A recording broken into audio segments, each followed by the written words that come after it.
ಮಾಡದೆ ಅದರಲ್ಲಿ ಡೈರೆಕ್ಟ್ ಆಗಿ ನೀವು ಆಸ್ಫಾಲ್ಟ್ ಅನ್ನ ಹಾಕಿದ್ರೆ ಅದು ಎಲ್ಲಿ ಉಳಿತದೆ? ಸಾಧ್ಯನೇ ಇಲ್ಲ ಉಳಿಲಿಕ್ಕೆ. ಎಲ್ಲ ನಮ್ಗೆ ಬೇರೆ ಏನಾದ್ರೂ ನಾವ್ ಹಿಂಗಲ್ಲ ಹಿಂಗ್ ಮಾಡಿ ಅಂದ್ರೆ ಥಿಯರಿ ಲೆಕ್ಚರ್ ಕೊಡ್ತಾರೆ.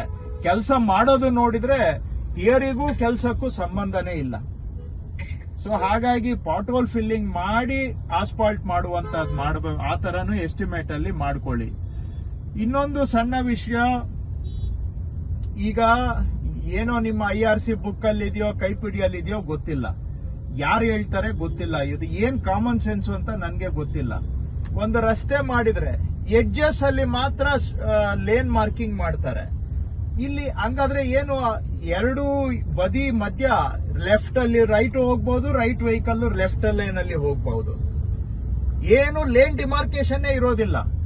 ಎಂಡ್ ಅಲ್ಲಿ ಮಾತ್ರ ಏನು ಲೇನ್ ಮಾರ್ಕಿಂಗ್ ಮಾಡ್ತಾರೆ. ಸೆಂಟರ್ ಅಲ್ಲಿ ಲೆಫ್ಟ್ ರೈಟ್ ಅಂತ ಡಿವಿಷನ್ ಮಾಡೋದಕ್ಕೆ ಲೇನ್ ಮಾರ್ಕಿಂಗೇ ಮಾಡೋದಿಲ್ಲ. ಅದು ಯಾವ ಲಾಜಿಕ್ ಇದೆ ಇದರಲ್ಲಿ ಗೊತ್ತಿಲ್ಲ. ನಾನು ಇದನ್ನ 10 ವರ್ಷದಿಂದ ನನ್ನ ಕ್ಷೇತ್ರದಲ್ಲಿ ಹೇಳ್ತಾ ಇದ್ದೀನಿ, ಮತ್ತೆ ಅದೇ ಮಾಡ್ತಾರೆ. ದಿನ ಬೆಳಿಗ್ಗೆ ಎದ್ದು ಇದೇ ಮಾಡ್ತಾರೆ. ನಾನೊಂದು 1000 ಸತಿ ಹೇಳಿರ್ಬೋದು. ಆದ್ರೂ ಅಲ್ಲಿ ಕೆಲಸ ಮಾಡುವಾಗ ಎಷ್ಟು ನಮ್ಮ ಇಂಜಿನಿಯರ್ಗಳು ತಲೆ ಅಪ್ಲೈ ಮಾಡೋದಿಲ್ಲ, ಎಷ್ಟು ಬ್ರೈನ್ ಡೆಡ್ ಆಗಿದೆ ಅಂದ್ರೆ, ನಾನು 1000 ಬಾರಿ ಹೇಳಿದ್ರು ಕೂಡ ಹೋಗ್ಬಿಟ್ಟು ಎಡ್ಜ್ ಅಲ್ಲಿ, ಎರಡು ಎಡ್ಜ್ ಅಲ್ಲಿ ವೈಟ್ ಲೈನ್ ಮಾರ್ಕಿಂಗ್ ಮಾಡ್ತಾರೆ ಬಿಟ್ರೆ ಸೆಂಟ್ರಲ್ ಲೈನ್ ಮಾರ್ಕಿಂಗ್ ಮಾಡೋದಿಲ್ಲ. ಅದಕ್ಕಾಗಿ ಎಸ್ಟಿಮೇಟ್ ಇವಾಗ ಮಾಡ್ತಾ ಇದ್ದೀರಾ, ಟೆಂಡರ್ ಕರೀತಾ ಇದ್ದೀರಾ.